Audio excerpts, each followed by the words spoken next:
చరితలోని సారమిదే, భవితలోని భావమిదే, వీరగాథ విజయగాథలెన్ని విన్న మూలమిదే. వందే మాతరం, వందే మాతరం, వందే మాతరం అంటోంది మాతరం.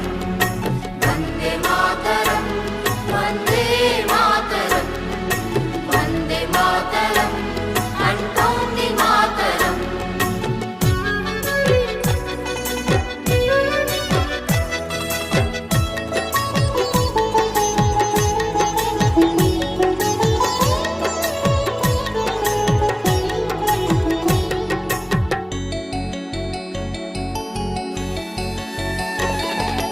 అరవింద వివేకానంద రామకృష్ణ దయానంద సమర్థుల సందేశం వందే మాతరం.